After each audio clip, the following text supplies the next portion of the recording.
Yeah. And the state was in a celebratory mode. How did that eventually go? Oh, it's very fantastic. It went very well. In fact, you can even tell the bank, you see the part of our heritage. It was something that every Rivers person participated, felt sign of joy that, look, it's something we need to thank God that a state like this, 50 years, no crisis, nobody's fighting, oh, want to pull up from Rivers State because we have been marginalized.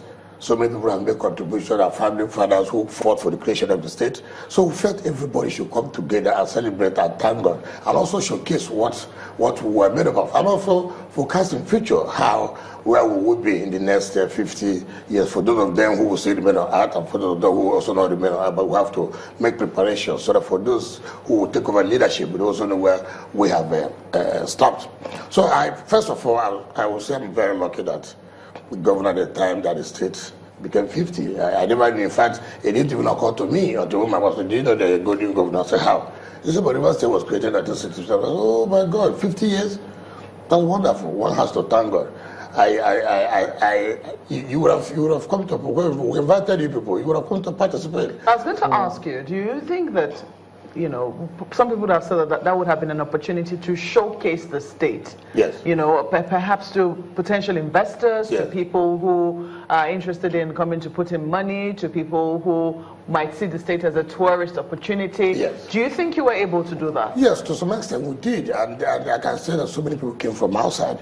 In fact, the representative of the British High Commissioner was here, so many embassies were here. And if you watch very well during that period, you will see the state in CNN, all through advertisements in CNN, showcasing our potential in the state. So many of them, in fact, I remember that there are these people who came from Paris, and they said, look, they went to the pleasure park, and what they saw, they were so amazed, and that they never knew that this kind of thing can be found in this area. And they were happy that, yes, the state is now investor friendly, the state, the environment is now conducive, and people are willing to come and invest. And I can tell you, we also know some people who are foreigners who have invested so much in this state. We'll come to the honors list. No. That is people who felt that, look, this place is conducive, and they have come to invest, and we're very happy with them, and to appreciate them that you have shown the way that the state is peaceful. So there's a need for people to come and invest. Take companies like Indorama, take companies like SCH in agriculture, take Greenville Energy that has to invest in gas. So we did this to showcase that, look, if you come to this state, it's a friendly state, it's a state that's very hospitable, and you live with us happily. We'll take you as part of the state. How much are you looking to raise? When you look at how much you spent celebrating Rivers at 50, which I'm sure is quite a lot, how much, first of all, did you spend? I'm not in the committee. I think they have to give the report. I'm not the chairman of the committee. But I do know that the state contributed, while they also raised funds from the public.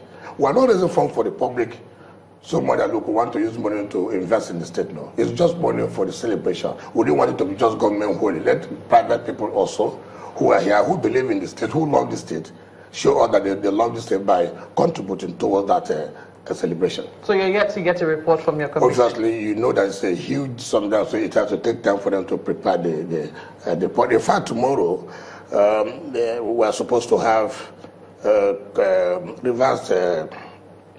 we're supposed to have an activity tomorrow, but which has been shifted because of the meeting I'm attending in Abuja, and that has to be Rivers 2020 vision, you know, corporate Rivers tomorrow, but that has been shifted because I've not been around. So there's only one committee that has not, showcased what they have done because of the timing, I was supposed to meet tomorrow, but unfortunately, that has also been shifted because of the engagement in Abuja. Well, since we're talking investments, one area that's, strikes the minds of a lot of people, especially when it comes to River State, is the issue of housing investments. Were you able to garner anything along that line to improve housing? As you know, that housing is quite expensive here. First of all, so many people have approached us that are willing to invest in terms of housing. And in fact, we had a executive council meeting yesterday. One of the key issues that we discussed has to do with investors who have shown interest in partnering with government to build houses. Now, my own concern in that is that there must be a time limit. Time limit in the sense that, look, if you say the government have the funds, government would need land to build.